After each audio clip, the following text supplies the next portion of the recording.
तो फिल्म की शुरुआत होती है परी से, जो मूवी की मेन कैरेक्टर है। बचपन में ही उसके मॉम डैड दोनों की मौत हो गई थी, जिसके बाद वो बिल्कुल अकेली रह गई। उसकी मॉम की फ्रेंड इस्मत आंटी ने हर बुरे वक्त में उसका साथ दिया था। परी के पास अपने मॉम डैड की कोई याद नहीं थी। निशानी के तौर पर उसके पास उसकी मॉम का एक कैमरा था, जिससे उसे अपने पेरेंट्स के बारे में काफी कुछ पता चला था। ऐसे ही वक्त गुजरता रहा। अपनी मॉम की तरह उसने भी अपनी लाइफ के हर लम्हे को इस कैमरा में रिकॉर्ड करना शुरू कर दिया। और फिर ऐसे ही एक दिन हर लड़की की तरह उसके भी लाइफ में एक शहजादा आ गया, जिसका नाम था ईवा। और जल्द ही उसने ईवा से भी शादी कर ली। पहले पहले सब बहुत नॉर्मल था, पर शादी होते ही परी की जिंदगी में अजीब काम होने लगे। शादी से पहले वो कभी नहीं डरती थी, पर शादी के बाद वो बहुत ज्यादा डरने लगी, क्योंकि उसे अपनी मॉम की सोल नजर आती थी। और ये सब काफी अजीब था। वो अपने हस्बैंड ईवा को भी इस बारे में बताती है कि उसे हर रोज रात को अपनी मॉम की सोल नजर आती है। तो ईवा उससे कहता है, तुम वहम बहुत ज्यादा कर रही हो। ईवा की बातें मानकर वो भी अपनी सोचों को इग्नोर करने लग जाती है, लेकिन रात होने पर दोबारा उसे अपने लाउंज से अजीब आवाजें आती हैं। डरते हुए वो जब लाइट लेकर बाहर गई, तो उसे वहां खड़ी हुई अपनी मॉम की सोल दिखाई दी, जो दिखने में भी बहुत भयानक थी और उसके मुंह में भी बहुत सारे काले कीड़े थे। डरकर वो वापस रूम में आ जाती है और सुबह होने पर दोबारा ईवा को वो सारी कहानी बताती है। पर ईवा अभी भी उसे अपने दिमाग को रिलैक्स करने को कहता है और अपने काम पर चला जाता है। उसके जाने के बाद परी घर के काम करने लग जाती है और हम देखते हैं कि बार बार परी के काम को कोई सोल खराब कर रही थी। कभी वो उसके वैक्यूम का स्विच उतार देती थी, तो कहीं पर कुछ गंदगी फैला देती थी। अभी परी इन सारी चीजों से डील कर ही रही थी कि अचानक से पीछे से एक लड़का आ गया। वो डर गई, लेकिन फिर उसने देखा कि ये कौरन था, उसके बचपन का दोस्त और इस्मत आंटी का बेटा। इन दोनों ने अपना बचपन भी एक साथ गुजारा था और ये दोनों पहले एक साथ ही काम किया करते थे। ये लोग कुछ बातें करते हैं और परी कौरन को समझाती है, देखो अब सब कुछ पहले जैसा नहीं रहा, अब मेरी शादी हो गई है, तुम्हें देखभाल कर मजाक करना चाहिए और इस घर में तभी आना चाहिए जब ईवा घर पर हो। कौरन को बुरा तो लगता है, लेकिन वो परी से कुछ नहीं कहता और जाने से पहले परी से पूछता है कि वॉशरूम कहाँ है। परी उसे वॉशरूम का रास्ता बता देती है, जिसके बाद कौरन यहाँ से चला जाता है। परी दोबारा अपने कामों में लग जाती है, इस घर को सेट करने लग जाती है और अपने घर से लाया एक पुराना टैंक भी खोलती है, जिसमें से चीजें निकाल कर उसे इस घर में सेट करनी थी। लेकिन इस टैंक के खोलते ही उसे पता नहीं क्या हो गया, उसे अपने घर में मरे हुए इंसान नजर आने लगे और इस मर्तबा ये सोल्स बहुत ज्यादा थी। परी डर कर चिल्लाने लग गई और उसे आकर ईवा ने संभाला। ईवा ने उसे होश दिलाया और दिखाया कि वहाँ पर कुछ भी ऐसा नहीं था जिसे देखकर परी डर रही थी। परी उसे यकीन दिलवाती है कि अभी मैंने यहाँ पर देखा है कि कोई मरा हुआ लेटा हुआ था और उसके आसपास और भी बहुत सी सोल्स थी काले कपड़े पहने हुए। पर ईवा उसकी बातों को इग्नोर कर देता है आज भी। अब तो ईवा परी को पागल समझने लगा था। अपने आप को साबित करने के लिए परी डिसाइड करती है कि अब उसके साथ जो कुछ भी होगा वो उसकी वीडियो बनाया करेगी। रात में परी को जब दोबारा वो सोल्स तंग करती हैं, तो परी इनकी वीडियो बना लेती है और सुबह उठकर जैसे ही वो ईवा को दिखाने के लिए कैमरा खोलती है, तो देखती है कि वीडियो में से वो सारी चीजें गायब हो चुकी थी। परी अब अपनी मदद के लिए कौरन के पास जाती है, उसे अपना कैमरा देती है और कहती है, इसकी सारी फुटेजेस को चेक करो, देखकर बताओ इसमें ऐसा क्या है जो मुझे डरा रहा है। कौरन भी जब उन फुटेजेस को चेक कर रहा था, तो उसे डर लगने लगा। उसे ऐसा महसूस हुआ कि जैसे उसके पीछे कोई खड़ा हुआ है। डर कर वो सोफे से उठ गया और जैसे ही उसने मुड़कर सोफे पे देखा, तो वहाँ पर उसकी मॉम थी, जो मुंह पर घूंघट डाले पता नहीं क्या कर रही थी। और अचानक से उसे अपने पीछे खड़ी हुई परी की मॉम भी दिखाई दी, उसी हालत में जैसे वो परी को दिखाई देती है। वो बहुत ज्यादा डर गया और उसने सारी बात आकर परी को बता दी कि तुम्हारे पीछे तुम्हारी मॉम की सोल ही है। परी अब और भी ज्यादा डरने लगी थी। ये बात जानने के बाद तो उसकी मॉम के अलावा भी आजकल और भी सोल्स उसे तंग करने लगी थी। वो उसके बेडरूम में भी आ जाया करती थी। डर कर जब जब परी उठती थी, तो ईवा उसे पागल समझकर दोबारा सुला देता था। उसकी बात नहीं मानता था। परी ने भी ठान लिया था कि वो भी ईवा को यकीन दिला कर रहेगी, इसीलिए वो बार बार अपनी मदद के लिए कौरन से मिल रही थी। और यहाँ से ईवा को कुछ और ही शक होने लग गया। उसे लगने लगा कि कौरन और परी की दोस्ती से कुछ ज्यादा ही आगे बढ़ गई है। ये सोचते हुए कि परी उसे धोखा दे रही है, एक दिन वो कौरन के घर भी आ जाता है, जब परी कौरन के घर थी। कौरन इस टाइम परी को दिखा रहा था कि उसकी फुटेज में एक साया रिकॉर्ड हुआ था, जो काफी था ईवा को सच समझाने के लिए। देखकर परी खुश हो जाती है और इतने में ही ईवा आकर इन दोनों को गलत समझ लेता है। वो कौरन को मारने लग जाता है और परी बोलती रह जाती है कि ऐसा कुछ नहीं है इवा, जैसा तुम समझ रहे हो। इवा फिर भी यकीन नहीं करता तो परी गुस्से में यहाँ से चली जाती है। इवा कौरन को अभी भी बहुत ज्यादा बुरा भला कह रहा था।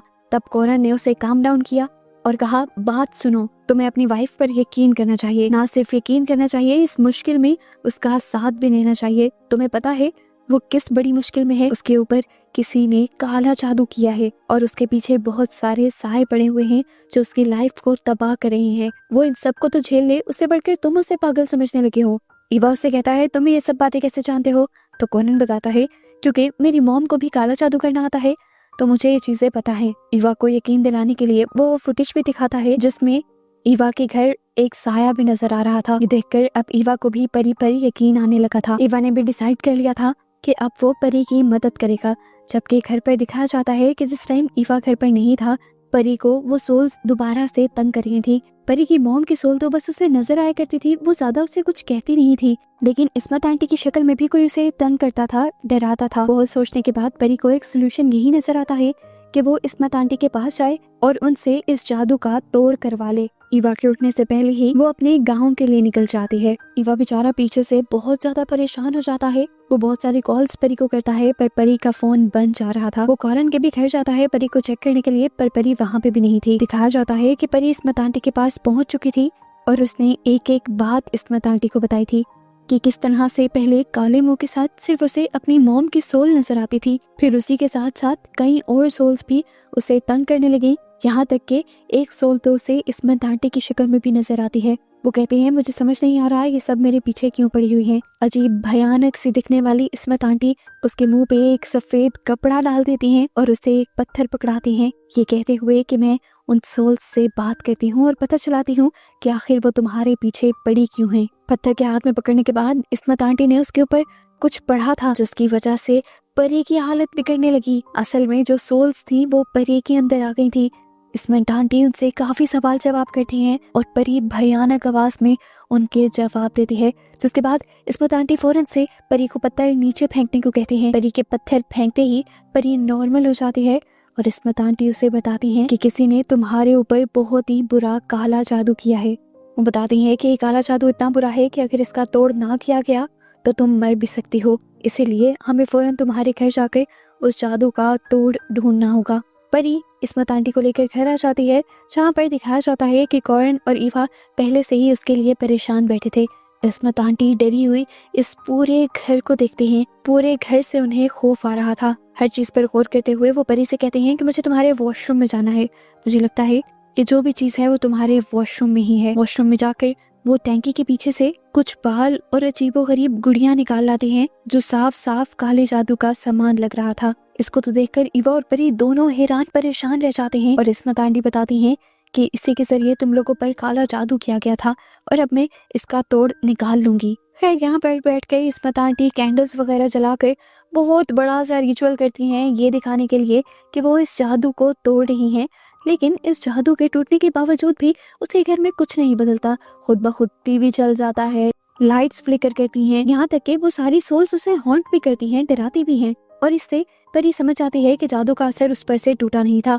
वो पोटली जो उसके वॉशरूम से निकली थी, बज़ाहिर जिसका जादू इस्मत आंटी ने तोड़ दिया था, वो उसे लेकर मौलवी साहब के पास जाती है और मौलवी साहब उसे बताते हैं कि ये पोटली तो किसी जादू की नहीं, ये तो एक आम सादा सी पोटली है और ये निशान ऐसे लग रहे हैं कि जैसे किसी बच्चे ने इस पर बना दिए हों। ये जरूर तुम्हें डराने के लिए है। परी कंफ्यूजन में घर वापस आ जाती है कि पता नहीं क्यों आखिर इस्मत आंटी ने उससे झूठ बोला और उसे डराया। घर आने पर उसका सामना दोबारा उसकी मौत की सोल से हो जाता है, पर इस मर्तबा वो पहले की तरह भयानक नहीं लग रही थी। वो परी के सामने कुछ क्लूज रखने लग जाते हैं, ऐसे जैसे वो कुछ परी को बताना चाह रही हो। परी उन क्लूज का इस्तेमाल करते हुए बहुत सी कैसेट्स ऑन करती है और एक के बाद एक कैसेट से उसे एक बहुत ही भयानक सच्चाई पता चलती है।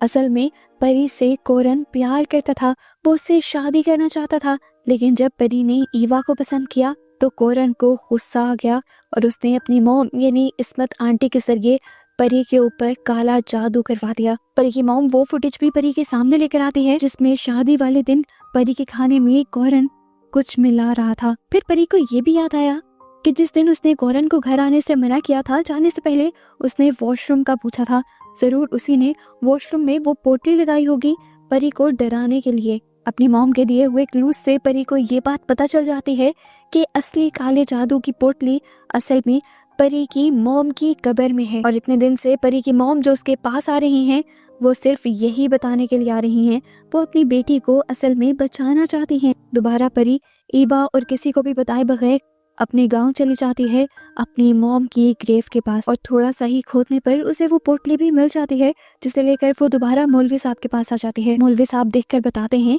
कि यही असल पोटली है जिसके जरिए काला जादू किया गया है। परी से कहते हैं बस अब फिक्र की बात नहीं, तुम अपने घर जाओ, सो जाओ और मैं इस पर काम करूंगा, जरूर तुम्हारे ऊपर से ही काला जादू खत्म हो जाएगा। परी भी घर आकर सो जाती है और जब वो बाबा पोटली का जादू तोड़ने की कोशिश करते हैं तो उन्हें पता चलता है कि ये बहुत ही खतरनाक जादू था जो परी के ऊपर किया गया था। इस पोटली को खुलते ही जादू का असर कई गुना बढ़ गया था जिसकी वजह से अब जितने भी सोल्स इस जादू के जरिए परी के पीछे लगाई गई थी वो सभी आज रात परी को मार देती। डर कर मौलवी साहब एक और आदमी के पास जाते हैं जो एक साइकिक था और सोल्स को कंट्रोल कर लेता था। वो उसे सारी बात समझाता है और अर्जेंट उसे परी के घर लेकर जाता है। आधी रात में ईवा इन दोनों को अपने घर पर देखकर बहुत ही ज्यादा परेशान हो जाता है, लेकिन इससे पहले कि ये लोग ईवा को कुछ भी समझाते परी की हालत बहुत ही ज्यादा खराब हो जाती है। उसकी आंखें मुड़ जाती हैं, आवाज भारी हो जाती है जिसका साफ मतलब था कि परी को सोल्स ने पोसेस कर लिया था। उसकी हालत इतनी ज्यादा खराब हो जाती है कि ईवा जाकर उसे सोफे पर लिटा देता है और ये लोग अपना जादू उसके ऊपर शुरू कर देते हैं। जैसे जैसे ये लोग इस जादू का तोड़ करना शुरू करते हैं वैसे वैसे माहौल और भी ज्यादा खराब होता रहता है। ये सोल्स उनके कंट्रोल में आने के बजाय यहाँ पर और तबाही फैलाने लग जाती हैं। परी की हालत और भी ज्यादा कंट्रोल से बाहर हो जाती है और वो झूमने लग जाती है। इससे पहले कि परी यहाँ पर कुछ भी बुरा कर देती, उन सोल्स के पोजेशन में आकर वो साइकिक अपना आखिरी हरबा आजमाते हैं और कुछ पढ़ते हुए परी के सर पर फूंक देते हैं जिसकी वजह से परी एकदम से बेहोश होकर गिर जाती है और वो सोल्स उसकी बॉडी को छोड़ देती हैं। ईवा जिसको आज तक परी की बातों पर यकीन नहीं आया था आज अपनी आंखों से देखकर वो भी हैरान था। वो ये सब कुछ रिकॉर्ड कर रहा था ताकि इसके बाद वो परी को दिखा सके। इन लोगों ने ईवा को ये बात भी बता दी थी कि परी के ऊपर जादू करने वाले और कोई नहीं बल्कि कोरन और उसकी माँ इस्मत है। ईवा गुस्से से पागल हो जाता है और फौरन उनके खिलाफ पुलिस कंप्लेन करता है। सुबह होते ही पुलिस कोरन को अरेस्ट करने के लिए कोरन के घर जाती है पर कोरन उन्हें वहां मिलता ही नहीं। यहाँ तक कि पुलिस उनके गांव वाले घर भी जाती है लेकिन वहां पर ना उन्हें कोरन मिला था ना इस्मत आंटी मिली थी जिन्होंने ये काला जादू किया था, क्योंकि कोरन को पहले ही पता चल गया था कि परी को सारा सच पता चल चुका है। इसीलिए वो जानते थे कि पुलिस उन्हें पकड़ने जरूर आ जाएगी। उससे पहले ही ये लोग फरार हो गए। फिलहाल परी की लाइफ बहुत ज्यादा आसान हो गई थी। वो अब बार बार मौलवी साहब से मिलने आया करती थी ताकि आगे उसकी लाइफ में कोई मुश्किल ना आए। मौलवी साहब ने उसे बताया था कि तुम्हारे ऊपर दुनिया का सबसे खतरनाक जादू किया गया था और सबसे खतरनाक जिन को छोड़ा गया था जो तुम्हें डिफरेंट लोगों की शक्ल में नजर आता था और उसका नाम था इफरत। खैर अब परी रिलैक्स थी। कुछ अरसे बाद उन्हें एक बहुत बड़ी खुशखबरी भी मिलती है कि परी माँ बनने वाली है। खुशी में परी ईवा और मौलवी साहब को लेकर अपनी मॉम की ग्रेव पर जाती है और वहाँ पर प्रे भी करती है, लेकिन इसके बावजूद भी उसका दिल कहीं ना कहीं सेटिस्फाई नहीं था क्योंकि वो जानती थी कि कोरन और इस्मत आंटी पुलिस को नहीं मिले थे और वो कभी भी उस पर दोबारा अपने जादू से शैतानी हमला कर सकते थे। और ऐसे ही उसकी घबराहट को और उसकी बेचैनी को दिखाते हुए ये मूवी यहाँ खत्म हो जाती है।